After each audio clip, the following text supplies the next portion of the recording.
It takes more than replying to every code review comment with, "That's out of scope for this task," to be a great engineer. This is Soft Skills Engineering, episode 324. I'm your host, Dave Smith. I'm your host, Jamison Dance. Soft Skills Engineering is a weekly advice podcast for software developers who just don't want to incorporate code review feedback. Please submit a reproducible minimal test case. What is it? What's that thing they ask you to do in open source projects? Minimal reproducible. Yeah, it's like a minimal reproducible example or something. There's some phrase minimal for reproducible example. Yeah. I'm sure that's not it, but now it will be through the power of this podcast. Yeah, you just need to ask for enormous amounts of work from people asking you for changes. That's right. I'm not convinced yet. Please cite several studies. Yes. Or go perform them. Well, you know what they say, people who love their job will never work a day in their life, and so will people who insist on unachievable standards for feedback.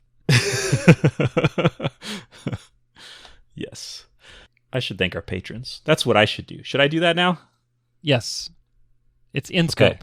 All right. Thank you so much to these folks who support us at the level where we shout them out every single week. Thank you to Kent C. Dodds, Theodore Savin, Memester Josh, Jenny Kim, Owen Shartle, Craig Motlin, I Love Mavis, The Stochastic Parrot, Alice Jost, Andrew Pollock, No Cheating, Lanfair, Skogogok. Nailed it. That's what I think. Coshocton, Ohio, patreon.com.au, we're hiring. Ira Chan, Monkey Face Emoji, Jonathan King, testingisdocumenting.org, Oladapo Fadye, Will Angel, who does not have stinky feet, then who has stinky feet, Nick Hathaway, Travis Sanders, Braden Keynes, John Grant, Nick Cantar, and Philip John Basile. Thank you, thank you, thank you. Even to that town that makes me sound silly every time I say the name. If you want to join these folks and help support the show, help us keep it going, you can go to softskills.audio and click support us on Patreon. And if you do, we will reward you with, I'll just like applaud a little bit and you'll feel it. And you'll get an invite to our Slack community and your wildest dreams will come true. Can I get the applause without the Slack invite? Yeah, you can redeem the Slack invite for more applause if you return it. Then I'll applaud again. That's a deal. Oh my gosh. Oh man. All right, should I read our first question? Please do. Okay, this comes from an anonymous listener who says, I'm currently a junior engineer. I often struggle to understand speakers with accents. I became aware of this when I listened to a coworker in a meeting and barely understanding anything, but when I asked my other colleagues, it seemed they got it completely. I know how to handle this in relaxed situations, but how do I handle it when the stakes are higher, such as talking to higher levels and not wanting to ask too many questions based on my inability to hear them, or interviews, ... How should I prepare to respond to these situations productively? The only winning move is not to play. Never do any interviews. Never speak to anyone at a higher level than yourself in the company. Find a company that does all communication through Slack. Text work too, only. But I mean, I don't know how much of a joke that is, but that is a nice benefit of async communication, is that it's easier to understand. You don't get an accent in text. Yes, but also that's only one part of my suggestion, text only. But the second part is everyone speaks Esperanto. Level the playing field. Ah, okay. Yeah. I mean, some people are going to learn Esperanto more quickly, though. So it won't stay level, right? Yeah. Well, no playing field can stay level. That's true. Unless there's the playing field leveler machine that just smashes it down over and over again. Every week. As soon as someone learns Esperanto, bam, you switch languages. No one will get ahead. We are all learners. Next week, it's Klingon. Yes. Ooh, yes. Language of the week. Tolkien, Elvish, Klingon, Esperanto. Okay, I've got the first 3 weeks laid out. We only need a few hundred more. Yes. I mean, who said it has to be a like human language? It could be a programming language. Oh, yeah. This week we communicate completely through Visual Basic. Me.raise, you.approve. You crash your company by writing 10 go to 5 or I don't know, whatever that is. I've never written basic or visual basic. I'm tired of this conversation. 5:6: go to 5. Do I handle this? Okay. I'm not going to say this is actually, never mind. I am going to say this is a good suggestion. This is a great suggestion, and it's easy to do. All right. Okay. And everyone should be able to pull it off simply. Hold on. Let me go get my popcorn. Hold on. Okay. All right. Now go. Okay. All you need to do is create a culture of taking notes during meetings, which, if it already exists, is really easy to do, and if it doesn't, can be kind of hard. I wonder. There's a bunch of different possibilities here. This could be maybe it's like an expat. Maybe there's someone living in a different country where they work with folks and work in that country's native language. Maybe it's a company that employs people from all over the place, so there's kind of like a melting pot of different accents. But it's possible that you might not be the only person struggling to understand this, despite the fact that your colleagues all misled you into thinking they got it completely. Yeah. Like, did you understand anything that person said? And they all went, yeah, for sure. It's actually a practical joke. And it's not like you can quiz them because you didn't understand what they said. So you have to isolate them into different rooms and then ask each of them to tell the story and then check for inconsistencies. Okay. Yeah. So once that's done, then you create the culture of taking notes in meetings, which I have found so helpful in so many ways. It's really helpful to clarify like when stuff needs to happen because of a meeting. I feel like meetings are less likely to just end up with talking and then no outcome or action because someone's kind of propelling it forward by writing down what is happening. Mm-hmm. It's really easy to share with people who weren't there because you can present the notes, and if someone does a good enough job taking notes, then they can get the gist of it. It's also easier to detect misunderstandings in general, not just from accents, but like if you are saying something and then you go look at the notes and see that the notes say a different thing than what you intended, mm-hmm. you can maybe correct that. Yeah. Instead of just assume everyone understood you and then years later figure out like, oh, the car's upside down instead of right side up, or yeah. I don't know, whatever the consequence is. And let's not pretend like this is limited to spoken language accents, because I was born speaking English and I am often misunderstood when I speak. And I found that when people write notes of what they heard me say, I am sometimes a little surprised. Like, oh, that's the opposite of what I wanted to convey. Yeah. So this is like a universal technique, right? Having a note taker, and I think it solves many more problems than just I struggle to understand certain accented spoken English. Yeah, which is why I think it's especially effective in this situation, because accents can be a tricky, sensitive cultural thing, right? You don't want to come across as kind of like insulting other people or saying that they're whatever the language they're speaking in, their accent is too harsh if it's your native language, or if you're trying to understand it, it's kind of if it's the other direction, it can be kind of vulnerable to say, I actually do not understand this language very well, you know. But if you pitch it as this thing that has universal benefits, it just so happens to help you understand what's going on in the meeting. If you have trouble with these accents. Yes. I've also found accents for me become a lot easier with exposure. Yeah. Yeah. Me too. And the more you can immerse yourself in it, the easier it can be to understand. And so you need to pick up like whatever kind of entertainment media is exported by this culture and just start diving into it. Yeah. It's totally a learned skill. I think don't have a fixed mindset on this. Like, oh, well, someone speaks with an accent, I'll never understand them. It's like, no, that's a bad attitude. This is absolutely something you can develop. I know firsthand. I've spent a lot of time with people for whom English is not their first language that they were born speaking. No one is born speaking, but you know what I mean, right? Yeah, yeah. And it's great. Like it's absolutely something that has developed, and it's totally doable. When I was a child, I moved from Chicago to Minnesota, and they all have weird accents in Minnesota. But not Chicago. Weird how everyone else besides me had a weird accent. Yeah. And I didn't want to point it out to them because I didn't want to make them feel bad. But it was kind of hard to understand. And soon I was blending in with the natives, saying things like a bagel instead of bagel. Seriously? Yeah. Don't you know? I put my bagel in the bag. No, is that I put my bagel in the bag? In the bag, yeah. I think it might be that. Yeah, I don't know. Put the bagel I in lost the the bag. skill, as you can tell. But delightful experience. I don't know how you could ever understand bagel. It's just like, that's a different thing. How would you eat a bag? It doesn't make any sense. Although reports of saying "don't you know" are widely exaggerated. That's too bad. I don't think I heard that very much. That's too bad. Yeah.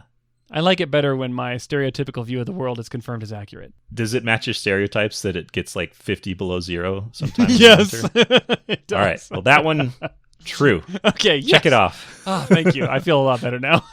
Yeah. Okay. So I had an interesting experience once with a couple of people from England, and they said to me, they were speaking about accents, and they said there is no mainstream neutral British accent. He said the closest we come is by talking the way the newscasters talk. And I thought, that's interesting. And then they also went so far as to say that their ears were better than my ears as an American at understanding different accented English because they grew up exposed to a broader variety of spoken English, just even within people in England. This was their assertion. I mean, you have those colonial ears. Rebel. Low quality. Rebel ears. Yeah. And I had the audacity to say to them that I felt that I had a neutral English accent. And when I said that out loud, these two guys just started laughing so hard because they were like, no, you have a thick American accent. It's so bad. And then I thought to myself, I don't think I speak with an accent, but clearly I do if you're British. Wait, when you said I do not have an accent, you meant English as a whole to like the global population of English speakers? Well, I think that's how they took it to sound, but okay. But what I really meant to say was I have a neutral American accent. Like I think it would be very difficult for you to pin me to a geography based on the way I speak English. Yeah. And but of course they took that to mean they were like, ha ha ha, you ill-informed, narrow-minded American. I mean, they just had a great laugh at it. Isn't there the mid-Atlantic accent, a consciously learned accent of English used by early 20th century American upper class and entertainment? Yeah, it's like this fake made-up accent. Yeah, like it was big in movies in the early 1900s. Yeah. Mm-hmm. We should bring that back. I'm trying to think of like the Franklin Delano Roosevelt accent that you hear in recordings and stuff. I should be listening to you, but guess what I'm doing? Looking at YouTube for mid-Atlantic accent examples? Yes, I am. I'm sure you said good stuff. Okay, well, now I know what I'm doing with my afternoon. Huh. Yeah, watch out for some changes to the podcast next week. I love that this accent is totally fabricated. It didn't evolve on its own. Oh, yeah. It's like people deliberately chose to speak differently so that they would sound more educated, wealthy, or higher status. It's incredible. Imagine the first person to do this, though. Like, they sound like an idiot. How bold is that person, Yeah. right? Well, I'm just going to make up an accent. I mean, it's like just as bold as when celebrities wear weird fashion and then suddenly everyone's wearing that fashion, right? It starts with status. Yeah. And then morphs into the language. Probably not the other way. This is my non-linguistic expert guess. I believe you. Of course you do. See, I speak with a mid-Atlantic accent. Yeah. Well, have we answered the question? I think so. So in summary, focus on written. Spend more time getting exposed to people who speak differently than you. That's probably a good thing anyway. There's like fringe benefits to that, you know? Yeah. And develop a mid-Atlantic accent so no one can understand you either. Yeah. You'll if you are like, you need to kind of draw everyone towards a common made up accent. Yeah. All right. I should read the next question. Go for it. So I will. I always do what I should. Okay, good. This is no exception. Hey fellas, as a backend dev with 3 years of experience, I have what I would describe as average technical skills and much stronger than average soft skills. This has been reflected in my feedback across all of my jobs, and while the feedback has always been very positive, almost all of it relates to my interpersonal and communication skills as opposed to my technical chops. I'm wondering what the long-term outlook for this is. I frequently receive more accolades and recognition from leadership than my colleagues whose technical skills and code output are objectively far superior to mine, simply because I communicate better and am more charismatic. Given management's favorable view of me, I have been ascending the ranks quicker than is warranted, beating out those who are much more qualified from a technical perspective. While I am able to complete the work that's asked of me, I can't help but wonder when I will stall as a dev and no longer be able to meet expectations, nor is it really fair to anyone involved. At this point, I can't help but feel that I would be able to contribute more in a position that utilizes my skill set more favorably, but I'm unsure what roles would be a good fit for someone like myself. Lots of questions baked into that one. Yeah. I can tell you have much stronger than average soft skills because, one, you listen to this podcast, so puts you in the upper quartile already. It's like in the upper 95%. Okay. What's the Did you see what I did there? What's like the noun for that top for that 5%? A 20th-ile? You're in the upper 20th-ile. That's quintile. Oh wait, 20th is fifth. Sorry, right? I thought you were saying 20 percentile. Yeah. I know what you're saying now. The 20th-ile. I was trying to say the opposite. I was trying to say that if you ranked everyone top to bottom, you're above the bottom 5%. Oh, okay. Top 95%. Okay. Which is almost everyone. Top 90. Okay. Yeah. That's probably true. You're right. Also, you called us fellas, and that just won me over. That was a good mid-Atlantic use of the word fellows, I think. Yeah, it did fit in well. Okay, so, boy, I've got some good news for this listener. Yeah, what is it? Well, first, the bad news. I think you have a slightly incorrect view of how people get promoted and quote, climb the ranks. And it's not exactly all about technical skill. Let's just put it that way. So that's the bad news. What's the good news? Good news is you're well on your way to a very successful career in engineering. Congratulations. Yeah. Charismatic, great soft skills, some technical skills is the foundation of many storied careers. Yeah. For better or for worse. And I got to tell you, it almost doesn't matter what track you take. Individual contributor, you're going to do great. Management track, great. You want to pivot into a neighboring field like product management, probably also great. Like you're going to be fine because it turns out, and this, I don't know, maybe this is something that took me a little while to appreciate about the real world, but your ability to produce at the individual level is really important. But your ability to communicate what you have produced and collaborate with others and partner is maybe even more important, because the best product development in the world, the best code in the world, if it is not properly communicated or conveyed to other people, will never be successful. So don't even worry about it. Yeah, like this is, you've asked the question. Is that the advice? Yeah. You're listening to the wrong show. You need to listen to the hard skills engineering podcast. Exactly. What are you doing here? Yeah. Exactly. Go start your own. In fact, maybe you should go start a competing podcast. Nah, don't do that. Maybe you shouldn't. Yeah. Don't tell our Patreon supporters. I'm wondering what the long-term outlook, more accolades. So if you feel like you receive more accolades and recognition from leadership than colleagues whose output is far superior, there might be some resentment around that. Yeah, that can happen. And you might turn out like Julius Caesar, who like rose to the top and then got stabbed by a bunch of people who resented him. Yeah. But you could also avoid his fate by using your charisma. See, a charismatic person wouldn't mispronounce that word. Using your charisma powers to spotlight accolades and attention on other people. Yeah. If there's someone who you feel like is doing great work but does not have the skill or whatever, for whatever reason doesn't get recognized like it should be, you can help them. You can point it out. Yeah. And I think we've talked about this before, but there's this thing that happens where you help point out valuable stuff other people are doing, which is you get like a tax of the credit just by pointing it out, not even from a like sneaky Machiavellian evil manipulative way, but just some of the vibes of like that awesome thing, it just rubs off on you if you're the one who helps publicize that, hey, this person built this awesome thing. And now the person you told that loves both of you. I love the awesome thing, and I love you for telling me about it. Yeah. I agree with that. This is a great idea. they should love the person who built the awesome thing too. So really, they should love 3 things.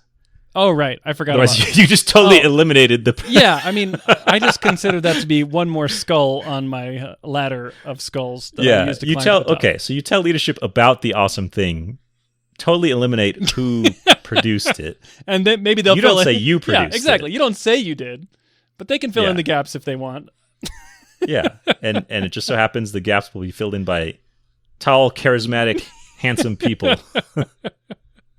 With great Weird soft how they're skills. so productive. Yeah. Sometimes what you don't say is more powerful than what you do. Yes. I'm not going to say I didn't build that. I didn't build that. I'm also not going to say who did build it. Yeah, I totally agree. Like, one of the beautiful things and advantages of having skills like this is that you really can make the world a better place for those around you. And like Jamison said, I do think there's a risk that your peers may grow resentful because they know. Like, they know that your technical skills might not be might not match theirs.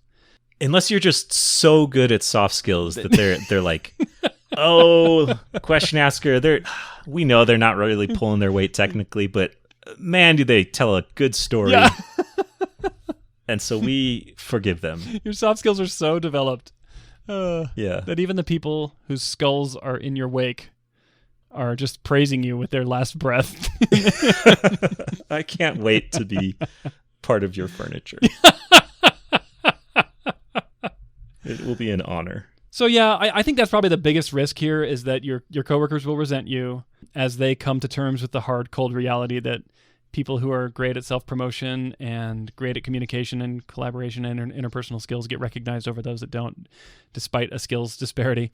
That's kind of sad, but yeah, I think you can definitely apply your skills to make sure that they get the recognition they deserve, and it'll help level you all up together. But then, in terms of like career cap, it's not happening. You know, I read between the lines here in this question, like, will I be able to compete? You know, it's like, yep, because the playing field you're competing on is not the playing field you think. It is not about raw code output. Especially as you grow more senior in your career, leadership, especially outside of engineering, is going to expect you to have these skills. In fact, quite the opposite. Your coworkers who you're looking at and thinking they outperform me technically, they're the ones I think that need to be concerned about career growth in the long term. Because ultimately, without these skills that you have, they will be the ones that are limited. So this is like quite your view that you brought into this question, not you, Jamison, but the question asker, is really quite the opposite, I think, of what reality is. I mean, there are things you will never be able to accomplish that folks with more technical skills would be able to. And I don't think you can't like hide that you don't know what you're doing forever beyond. Well, you can, but the higher up you go, I feel like there's going to be more of a spotlight on output and delivery and. Oh, I don't think so. I disagree with that. Really? Mm-hmm.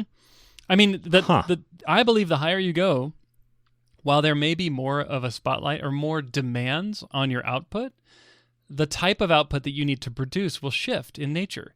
It's not just going to be how many features can this person crank out or how many bugs can they fix or how much code do they write. It'll be things like what business impacting output can they deliver? You know, like what partnerships can they forge? What processes can they define that help the rest of the team perform better? How can they motivate an entire team to deliver more than they would without you? Like these kinds of things. And that's where the biggest recognition lies, is in those kinds of outputs. This is my opinion. Yeah. I mean, that sounds a lot like management as a career path. It's certainly, like, if you go into management, it's like 90% that, right? Or maybe 90 might be a little high, but like 70%. But there's also a bunch of other career paths, like technical leadership, you know? Like I've worked with some of the world's most amazing, really senior engineers, very tenured. And I got to tell you, they navigate a lot of soft skills challenges.